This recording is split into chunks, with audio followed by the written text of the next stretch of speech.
अस्सलाम वालेकुम। इस वीडियो में हम लोग बात करेंगे एक्रूवल एंड प्रीपेमेंट्स के बारे में। एक्रूवल एंड प्रीपेमेंट्स क्या होती हैं और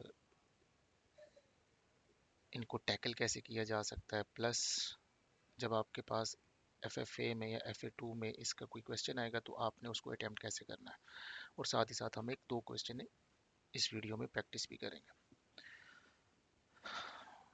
एक्रूवल एंड प्रीपेमेंट्स क्या है जी? जो आपका profit and loss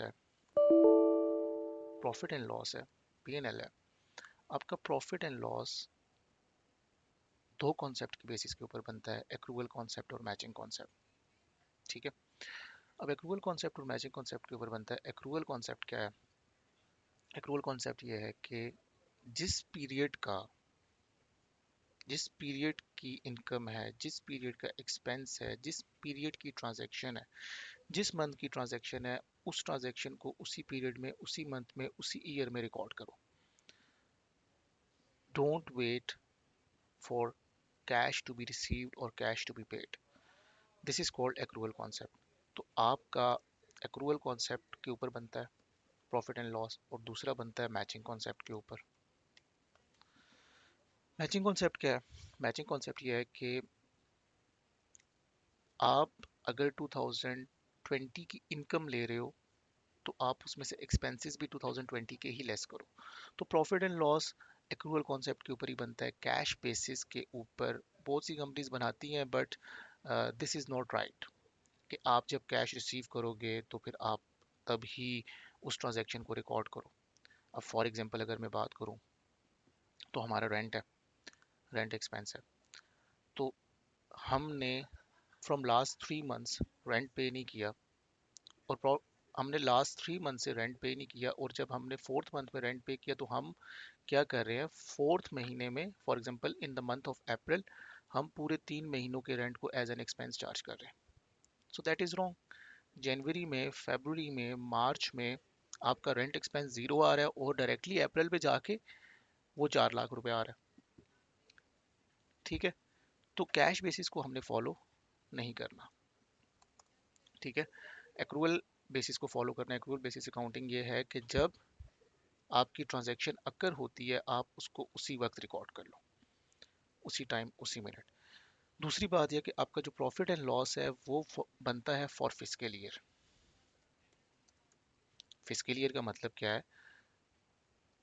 for 12 full months. ठीक है। हर कंपनी का, एवरी वन नोज कि एक फिस्कल ईयर होता है, और फिस्कल ईयर से मुराद ये है कि हर कंपनी का ईयर एंड होता है। किसी का ईयर एंड 31 दिसंबर लाजमी नहीं है कि 31 दिसंबर 2020 ही हो, हर किसी का ईयर एंड। ठीक है।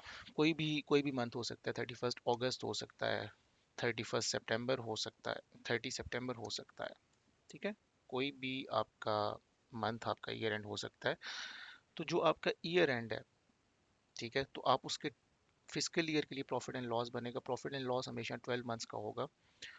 तो अगर फॉर एग्जांपल 30 सितंबर है तो 30 सितंबर अगर उसका ईयर एंड है तो वो ईयर स्टार्ट कब हो रहा है, इसमें एक दिन आप आगे ऐड कर लें, 1 अक्टूबर 2020। अगर फॉर एग्जांपल मैं ये कहता हूँ 30 सितंबर 2020। ठीक है।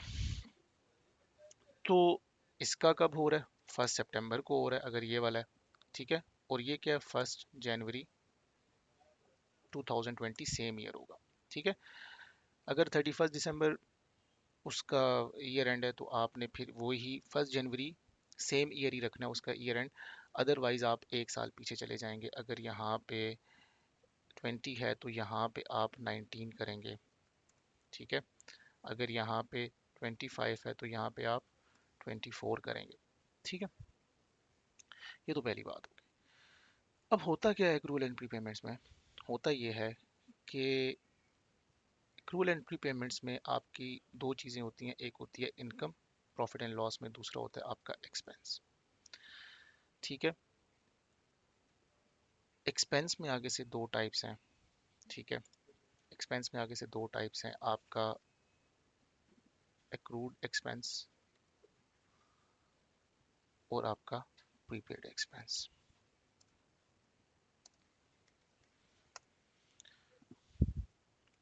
एक्रूड एक्सपेंस क्या है? एक्रूड एक्सपेंस क्या है जी? या प्रीपेड एक्सपेंस क्या है? अब फॉर एग्जांपल मैं एग्जांपल के साथ आपको समझाऊंगा कि जो प्रीपेड एक्सपेंस है, प्रीपेड एक्सपेंस का मतलब क्या है कि आपने आपने बेनिफिट्स, प्रीपेड एक्सपेंस का मतलब ये है कि अभी तक आपने बेनिफिट्स या सर्विसेज या प्रोडक्ट्स नहीं ली, बट आपने अमाउंट पहले ही पे कर दिया। अगर मैं बात करूं फॉर एग्जांपल, आपका ईयर एंड है 31 दिसंबर, आपका ईयर एंड है। आपने ये किया कि आपने रेंट अगर पे करना है तो आपने रेंट पे कर दिया टिल फेबररी, ठीक है, फेब तक का पे कर दिया। और अभी आप नवंबर के मंथ में, सो दैट मीन्स कि आपने अमाउंट ज़्यादा पे कर दिया, ठीक है। तो जो आपने एक्सेसिव अमाउंट पे किया after this year end, I mean जनवरी और फरवरी, 2 मंथ्स की जो आपने एक्स्ट्रा पेमेंट की है, वो आपका प्रीपेड एक्सपेंस है। और प्रीपेड एक्सपेंस आपका क्या होता है? एसेट होता है, ठीक है। तो इन शॉर्ट अगर मैं बात करूं, आपके प्रॉफिट एंड लॉस में वेदर यू हैव पेड और नॉट, आपका 12 मंथ्स का एक्सपेंस ही जाएगा, ठीक है। अगर आपकी इनकम है तो आपकी 12 मंथ्स की इनकम ही जाएगी, ठीक है। प्रीपेड एक्सपेंस क्या हो गया जी? आपका एसेट हो गया। एक्रूड एक्सपेंस क्या है कि आपने बेनिफिट 31 दिसंबर तक ले लिया है, बट आपने अभी तक 31 दिसंबर तक पेमेंट नहीं की। आपने जो पेमेंट की हुई है वो टिल अक्टूबर तक पे किया हुआ है। तो अब ये 2 महीनों की आपके ऊपर क्या है? नवंबर, अक्टूबर, आपके ऊपर 2 महीनों की क्या है? लाइबिलिटी है। उस लाइबिलिटी को हम लोग क्या बोलते हैं? Accrued expense. सो लाइबिलिटी क्या है आपका? एक्रूड एक्सपेंस, कि जब आपने बेनिफिट सर्विसेज प्रोडक्ट्स ले ली बट अभी तक आपने पेमेंट नहीं की, तो it is kind of your accounts payable भी आप कह सकते हो। It is your accrued expense.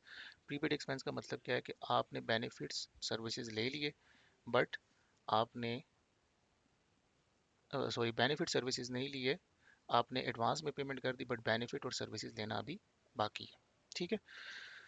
इसी तरह इनकम में भी दो चीज़ें होती हैं, एक्रूड इनकम और आपका प्रीपेड इनकम। एक्रूड इनकम क्या है? एक्रूड इनकम क्या है? एक्रूड इनकम ये है कि accrued income is your asset. It is like a receivables, कि आपने प्रोडक्ट सेल कर दिया बट अभी तक कैश आपने रिसीव नहीं किया, तो एक्रूड इनकम आपका क्या हो गया? एसेट हो गया। फॉर एग्जांपल, आपने रेंटल पे अपनी बिल्डिंग रेंट पे लगाई हुई है और वो अभी तक दिसंबर तक रह चुका है, उसने दिसंबर तक का बेनिफिट ले लिया है, बट स्टिल उसने क्या किया? आपको अभी तक दिसंबर तक नहीं पे किया, उसने अक्टूबर तक पे किया, तो 2 मंथ्स के आपके लिए क्या है? एसेट है। प्रीपेड इनकम का मतलब यह है कि आप एडवांस में पेमेंट ले लेते हैं बट अभी तक सर्विसेज नहीं दी। तो जब तक आप वो सर्विसेज रेंडर नहीं कर देते, जब तक आप सर्विसेज पे नहीं कर देते, जब तक आप सर्विसेज प्रोवाइड नहीं कर देते, तब तक वो अमाउंट आपके ऊपर क्या लाएगी? लाइबिलिटी रहेगी। अब लेट से आपने ये किया कि आपने रेंट रिसीव कर लिया टिल फेबररी, और अभी नवंबर जा रहा है, ठीक है। नवंबर में आपने टिल फरवरी रेंट रिसीव कर लिया, तो आपने उसको नवंबर का रेंट, मतलब आपने नवंबर का भी आपकी लाइबिलिटी बन गई, दिसंबर की भी लाइबिलिटी बन गई, और जनवरी की भी लाइबिलिटी बन गई। सो 3 मंथ्स की लाइबिलिटी बन गई, और फेब की भी लाइबिलिटी बन गई, 4 मंथ्स की लाइबिलिटी बन गई। So that is called pre paid income, और प्री पेड इनकम भी आपका क्या है? लाइबिलिटी है। ओके, तो ये एक बेसिक सा कॉन्सेप्ट था जो एक्रूड इनकम या प्रीपेड इनकम के बारे में था, एक्रूड एक्सपेंस या प्रीपेड एक्सपेंस के बारे में था।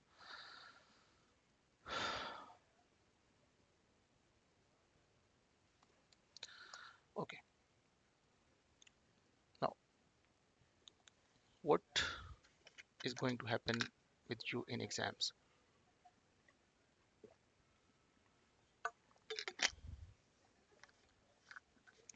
एग्जाम में क्या करेगा एग्जामिनर? तो अगर मैं इसकी डबल एंट्रीज की बात करूं, सिंपल जो डबल एंट्रीज हैं, एक्रूड इनकम की डबल एंट्री क्या है? डेबिट आपका एसिड लाइक रिसीवेबल्स, और क्रेडिट आपका क्या हो रहा है? इनकम हो रही है। आपने उस इनकम को रिकॉर्ड करना है, because you didn't receive cash cash, but still आपने इनकम तो रिकॉर्ड करनी है। प्रीपेड इनकम क्या है? कि डेबिट आपका कैश, आपने कैश ज़्यादा रिसीव कर लिया, और क्रेडिट आप क्या कर दोगे, deferred income, I mean your deferred income, मतलब आप क्या करोगे उसको अपनी लाइबिलिटी रिकॉर्ड करोगे। डेफर्ड इनकम मींस आपकी लाइबिलिटी, या आप इसकी प्रोविजन रिकॉर्ड कर लोगे। एक्रूड एक्सपेंस की लाइबिलिटी, एक्रूड एक्सपेंस क्या आपकी लाइबिलिटी है, एक्रूड एक्सपेंस आपका क्या है, लाइबिलिटी। इसमें आप क्या कर रहे हो, डेबिट आप एक्सपेंस बुक कर रहे हो बट अभी तक आपने पे नहीं किया, तो क्रेडिट आप क्या रिकॉर्ड करोगे, लाइबिलिटी। कोई भी एक्सपेंस है। और प्रीपेड एक्सपेंस का मतलब ये है कि डेबिट आप प्री पेमेंट रिकॉर्ड करोगे as a prepayment. Prepayment आपका क्या है, एसेट है, ठीक है। प्री पेमेंट रिकॉर्ड करोगे और आप क्रेडिट क्या कर दोगे, कैश। आपने कैश ज़्यादा पे कर दिया। सो दिस इज समथिंग जो एक बेसिक एंट्रीज है। अब एग्ज़ाम में क्या है, एग्ज़ाम में वो आपसे एरर्स के बारे में पूछ सकता है कि फॉर एग्जांपल वो ये कह रहा है जी कि आपने एक्सपेंस ज़्यादा बुक कर दिया, ठीक है।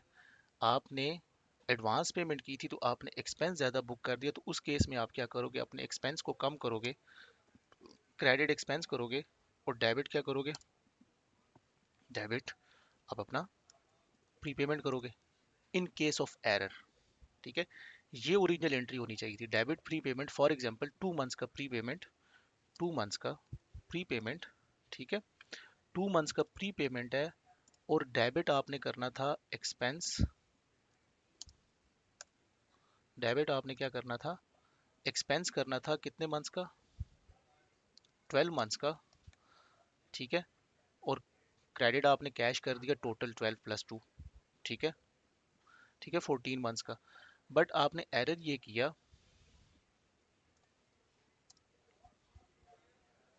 सॉरी,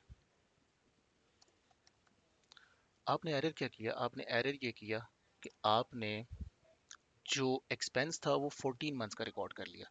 तो जब आपने 14 मंथ्स का एक्सपेंस रिकॉर्ड किया, तो अब आप क्या करोगे, आप अपनी प्री पेमेंट को रिकॉर्ड करोगे 2 मंथ्स के लिए, और आप अपने एक्सपेंस को रिकॉर्ड करोगे, आप अपने एक्सपेंस को क्या करोगे, कम करोगे फॉर 2 मंथ्स, ठीक है। तो जब भी डेबिट को क्रेडिट और क्रेडिट को डेबिट बना दो, तो आप क्या करते हो, डबल अमाउंट से आप उसको चेंज करते हो, ठीक है। तो इन केस ऑफ एरर्स की बात करूं, तो इस केस में जहां पे भी आपका एक्सपेंस क्रेडिट हो रहा है, तो यहाँ पे आपका प्रॉफिट क्या हो जाएगा, इंक्रीज हो जाएगा। तो in case of prepaid expense आपका प्रॉफिट इंक्रीज होगा if there is a error, ठीक है। तो इसी को आप आगे लेके चलते रहें, ठीक है। These are the basic entries, ये मैं जिस तरह मैं बात कर रहा हूँ। तो आपने डेबिट करना है 12 मंथ्स को, credit cash by 12 months, 14 months, और डेबिट आपका प्री पेमेंट हो जाएगा 2 मंथ्स का। 2 मंथ की आप प्री पेमेंट रिकॉर्ड करोगे, आप उसको एक्सपेंस बुक नहीं करोगे। कैश आपसे 14 मंथ का जा रहा है, एक्सपेंस आप कितने मंथ्स का बुक करोगे, 12 मंथ्स का।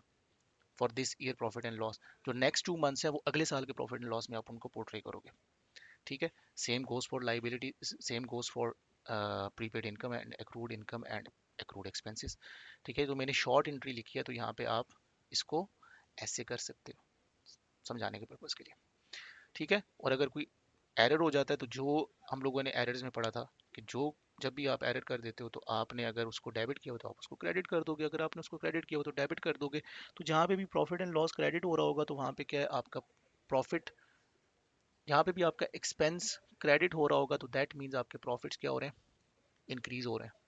या कोई भी आपके प्रॉफिट एंड लॉस इनकम या एक्सपेंस क्रेडिट हो रहा है, तो प्रॉफिट एंड लॉस का एलिमेंट क्रेडिट हो रहा है, तो वहाँ पे आपके प्रॉफिट्स इंक्रीज हो रहे होंगे। प्रॉफिट एंड लॉस का एलिमेंट डेबिट हो रहा है, तो वहाँ पे आपके प्रॉफिट्स डिक्रीज हो रहे होंगे, ठीक है। तो अगर यहाँ पे लाइबिलिटी के केस में बात करूँ, तो यहाँ पे आपके प्रॉफिट्स डिक्रीज होंगे, ओके। अब क्वेश्चन पे आ जाते हैं, क्वेश्चन के ऊपर बात करते हैं, क्वेश्चंस के ऊपर बात करते हैं। तो क्वेश्चंस में अगर हम बात करें, फॉर एग्जांपल एक प्रीपेमेंट F3 की किट है, F3 की किट में से या FFA की किट में से हम ये क्वेश्चन कर रहे हैं। Layer Co owns two properties which it rents to the tenants. In the year ended 31st December 2006, it received 280,000 in respect of property 1 and 160,000 in respect of property 2. Balances on the prepaid and accrued income accounts were as follows. What amount should be credited to the statement of profit and loss for the year ended 31st December 2006 for the rental income? ठीक है। अब हम लोगों ने बताना है 31 December 2006 को हमारा प्रॉफिट एंड लॉस में क्या गया है, प्रॉफिट एंड लॉस को हम लोग क्या चार्ज करेंगे। तो किसके बारे में बात कर रहे हैं, इनकम के बारे में बात कर रहे हैं। तो अगर मैं इनकम का टी अकाउंट बनाऊं,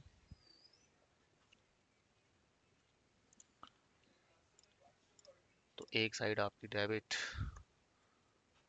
दूसरी साइड क्रेडिट।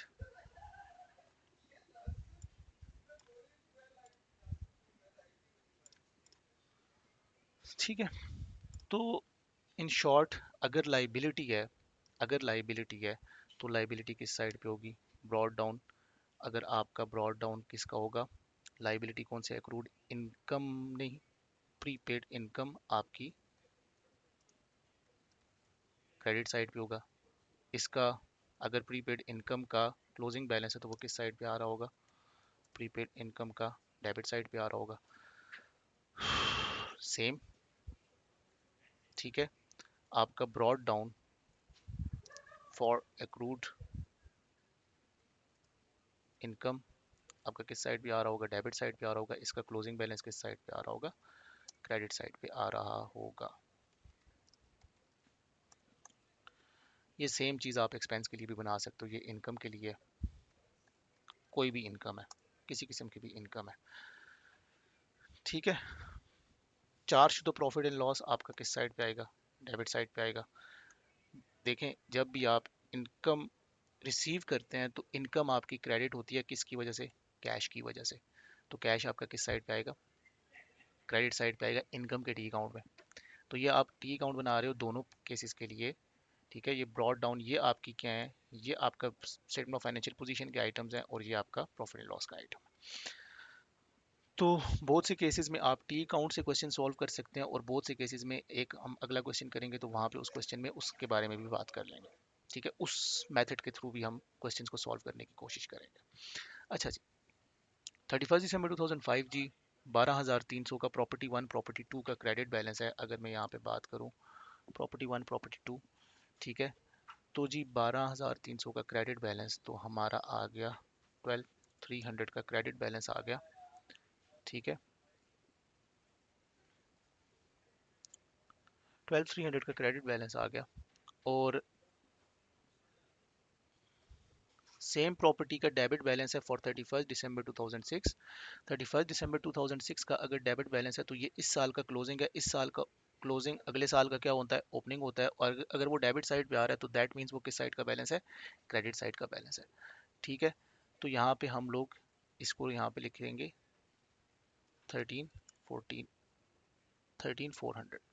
राइट, ठीक है। अब सेम अगर प्रॉपर्टी टू की बात करूँ तो प्रॉपर्टी टू में 5400 वो डेबिट साइड पे आ रहा है, ठीक है। और उसका क्लोजिंग बैलेंस क्या है जी, क्रेडिट साइड का बैलेंस है, तो ये किस साइड पे शो हो रहा होगा, डेबिट साइड पे शो हो रहा होगा। तो कैश हमने कितना रिसीव किया जी, Layer Co own two property which it rent to the tenant in the year ended 31 December 2006, it received rent कितना जी, 240,000 in respect of property one and 160 in respect of property two, ठीक है। तो 280,000 plus 160,000 ये आपने cash receive किया,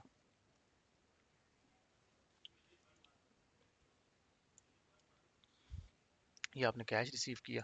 तो balancing figure आपकी क्या है, बैलेंसिंग फिगर आपका क्या, प्रॉफिट एंड लॉस है। एज वी नो हम लोगों ने इसको क्लोज ऑफ कैसे करना है, हायर साइड कौन सी है, क्रेडिट साइड है, ठीक है। इसका अगर हम टोटल करें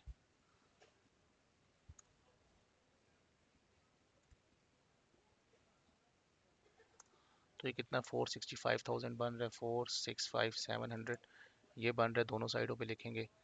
इसमें से हम माइनस कर देंगे for balancing figure profit and loss में,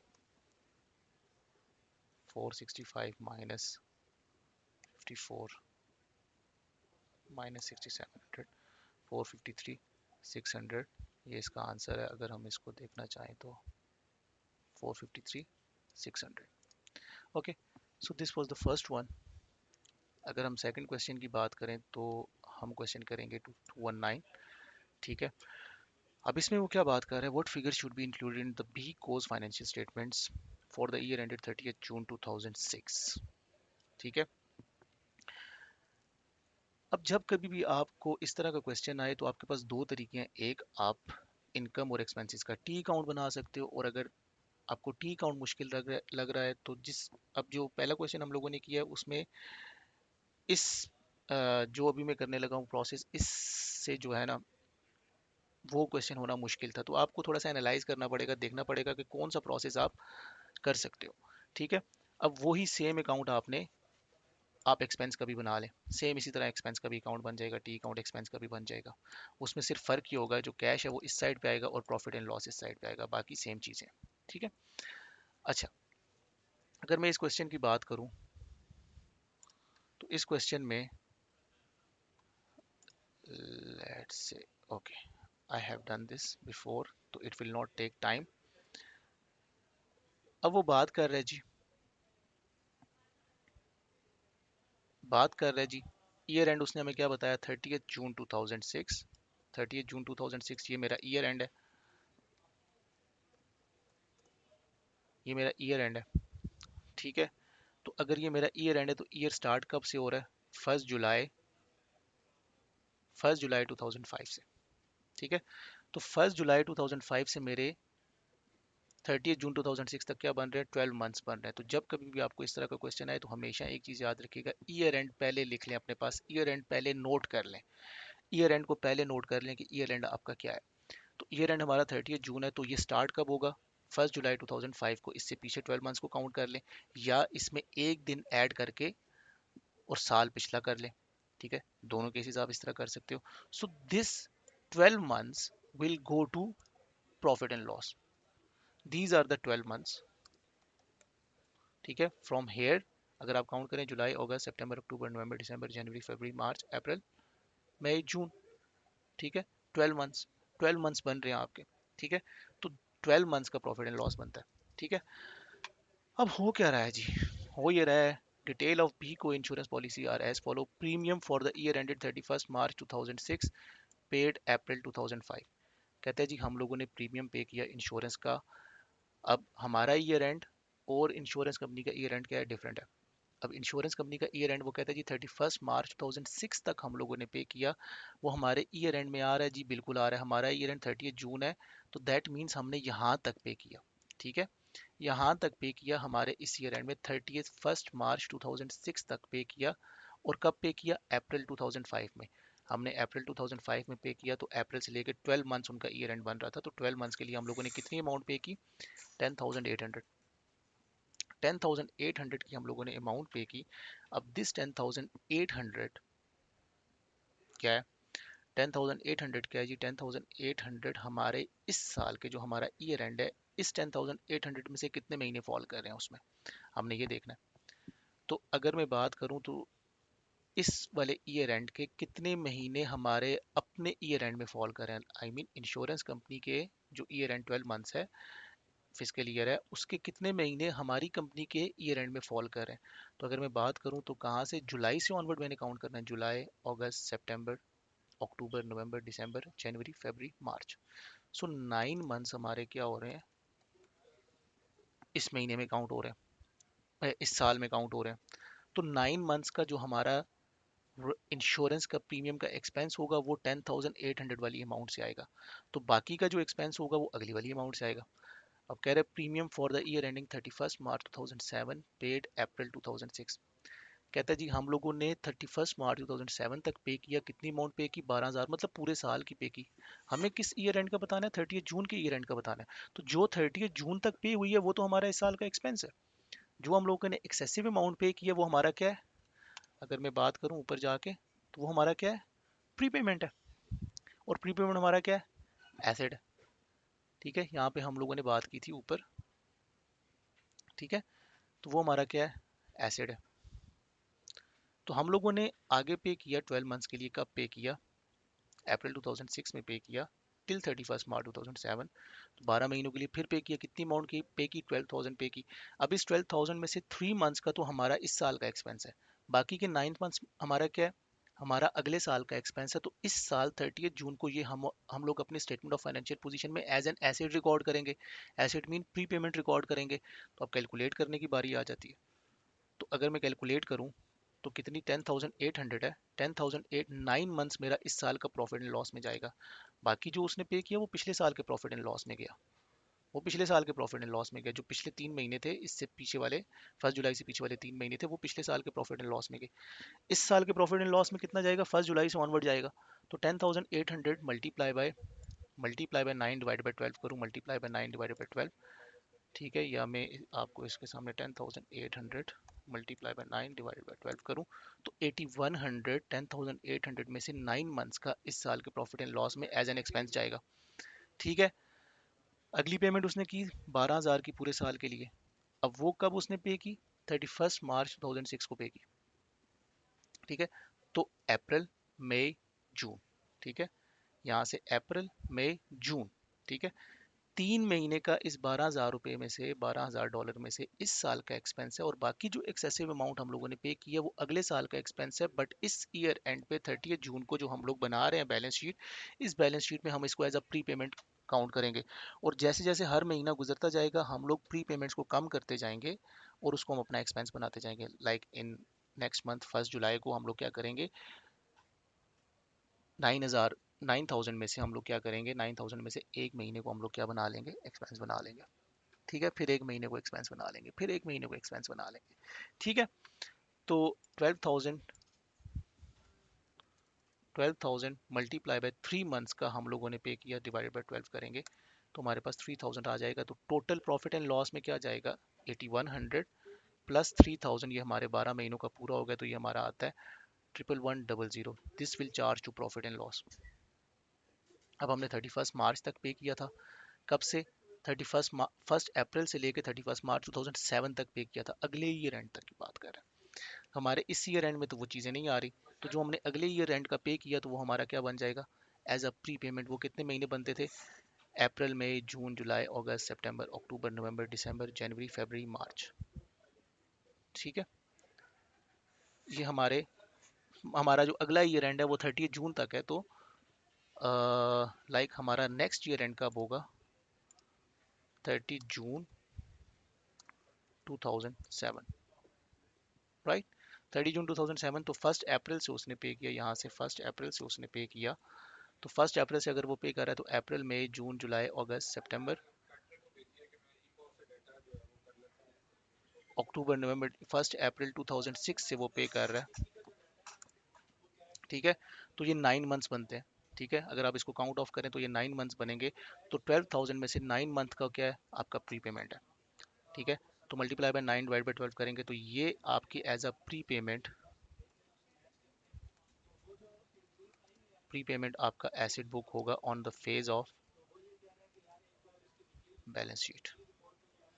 तो इन शॉर्ट फाइनल बात करूंगा, जो भी इस 12 मंथ्स में फॉल कर रहा है वो आपका प्रॉफिट एंड लॉस में जाएगा, जो इस 12 मंथ से आगे का है वो आपका बैलेंस शीट में जाएगा, may be as a liability और may be as an asset. Okay, take care of your self, अल्लाह हाफिज।